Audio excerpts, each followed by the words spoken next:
പുല്ലുകുത്തി നൂറോമാവ് റോഡിൽ പൈപ്പ് പൊട്ടൽ പതിവാകുന്നു. മുറ്റത്തുമാവ് സർവീസ് സഹകരണ ബാങ്കിന് മുൻപിൽ പൈപ്പ് പൊട്ടിക്കിടക്കാൻ തുടങ്ങിയിട്ട് നാളുകൾ ഏറെയായി.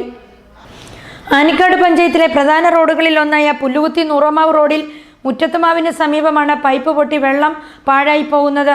ദിനംപ്രതി 100 കണക്കിന് ലിറ്റർ വെള്ളമാണ് പൈപ്പ് പൊട്ടൽ മൂലം പാഴായി പോകുന്നത്. ഇതിന്റെ സമീപത്തായി പലതവണ പൈപ്പ് പൊട്ടി വെള്ളം പാഴായി പോകുന്നത് നിത്യസംഭവമായതിനെ തുടർന്ന് നാട്ടുകാരുടെ പരാതി മൂലം അധികാരികൾ നന്നാക്കിയിരുന്നു. എന്നാൽ ബാങ്കിന് മുന്നിലെ ഈ പൈപ്പ് പൊട്ടൽ മാത്രം നന്നാക്കാൻ അധികാരികൾ ശ്രമിച്ചില്ലെന്നതാണ് സത്യം. വർഷങ്ങൾക്ക് മുൻപ് സ്ഥാപിച്ച പൈപ്പാണ് ഈ റോഡിൽ കിടക്കുന്നത്. നൂറ്റാണ്ടുകൾക്ക് മുൻപ് സ്ഥാപിച്ച ഈ പൈപ്പ് മാറ്റി സ്ഥാപിച്ചാലേ പൈപ്പ് പൊട്ടൽ ഒഴിവാക്കാൻ സാധിക്കൂ. പുല്ലുകുത്തി മുതൽ പല സ്ഥലങ്ങളിലും പൈപ്പ് പൊട്ടൽ പതിവാണ്. മാസങ്ങളോളം പൈപ്പ് പൊട്ടി വെള്ളം പാഴായി പോകുമ്പോൾ അധികാരികൾ മുഖം മിനുക്കാൻ എത്തി ശരിയാക്കും.